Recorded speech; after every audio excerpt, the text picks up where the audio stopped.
J'évoque dans cette vidéo les documents budgétaires qui sont réglementés dans le secteur public. Alors, il y a 3 documents réglementaires pour les collectivités territoriales. Le budget primitif, le budget supplémentaire et les décisions modificatives.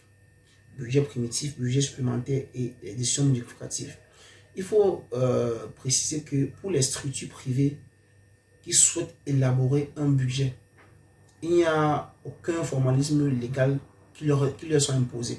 Les structures financées par des partenaires publics peuvent se voir imposer l'élaboration d'un budget prévisionnel.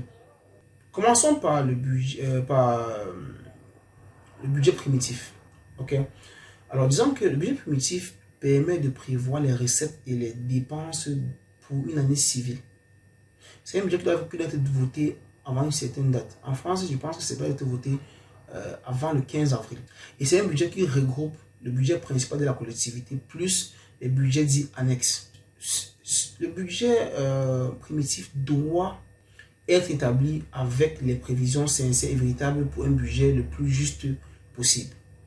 Et c'est un budget qui doit être équilibré en fonctionnement et en investissement, ce qu'on appelle le double équilibre budgétaire, avec toutefois la possibilité sur un équilibre de fonctionnement avec des recettes supérieures aux dépenses. Disons que le caractère prévisionnel du budget implique que les recettes et les dépenses aient un caractère estimatif à un instant précis. Donc cela implique que la prévision pourra être revue par la suite. Quel est maintenant le contenu du budget primitif? Le budget primitif comprend le budget principal qui comprend 2 sessions. Toujours la session de fonctionnement, la session d'investissement. La session de fonctionnement comprend les dépenses, par exemple les dépenses du personnel, les dépenses, les fournitures, les dépenses de la consommation courante. Ce sont en fait les charges de la collectivité. Et ensuite, les ressources régulières, donc, comme par exemple le droit d'entrée ou d'utilisation dans les services de la dotation, le droit d'entrée ou bien d'utilisation des services de la dotation de l'État, encore la production des impôts. En fait, ce sont les produits de la collectivité. Ça, c'est la session de fonctionnement. Maintenant, la session d'investissement comprend les dépenses et les recettes. Les dépenses, comme dépenses, on peut avoir l'acquisition de terrain, de bâtiments, de matériel. Et les recettes, on a les recettes d'investissement, qui peuvent être les amortissements ou les emprunts. Comprenez pourquoi j'ai parlé d'amortissement, de mobilisation, de tout ça au préalable. On a les budgets annexes. J'ai parlé d'abord du budget principal, comme contenu du budget primitif. Budget principal, on a maintenant les budgets annexes. Les budgets annexes sont les budgets, ce sont les documents qui permettent de retracer les activités spécifiques de la collectivité. Ok?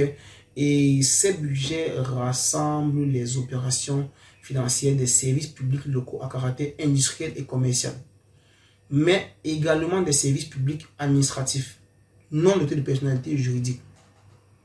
Donc, si le budget annexe est obligatoire, certains services administratifs peuvent faire l'objet de budget annexe à la demande de l'ordonnateur afin d'isoler les dépenses et les recettes afférentes au service du budget principal.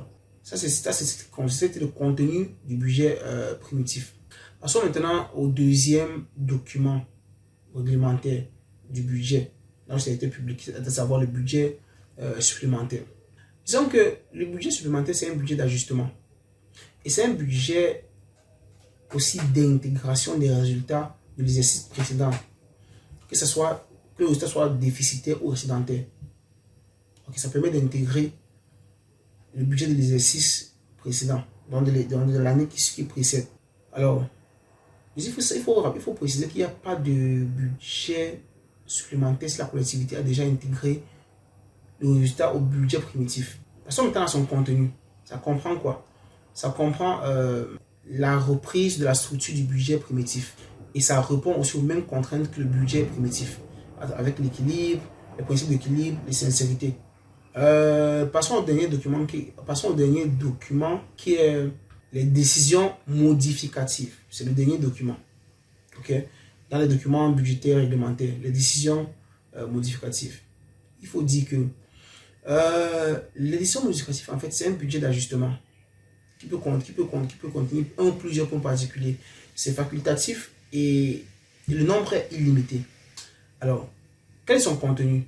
Ça reprend la structure du budget primitif et ça répond aux mêmes contraintes que le budget primitif, comme je viens d'évoquer, comme c'était le cas pour le budget supplémentaire. Maintenant, évoquons les documents d'information budgétaire. Dans ce cas, il faut dire qu'il y a la possibilité pour les collectivités d'établir des documents complémentaires d'information budgétaire. Alors, la présentation des documents réglementaires est très complète et transparente.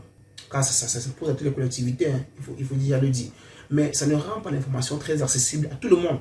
La preuve, moi par exemple, qui suis natif de Manjo, je n'ai pas toutes les informations, je n'ai pas accessibilité à l'information en ce qui concerne la collectivité territoriale de Manjo, c'est-à-dire la commune rurale de Manjo.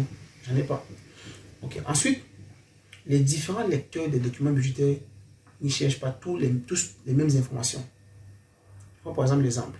Je prends l'exemple par exemple, les documents d'information budgétaire réalisés par le métropole peut-être de Strasbourg. Ça comprend le cahier d'investissement et le document de gestion.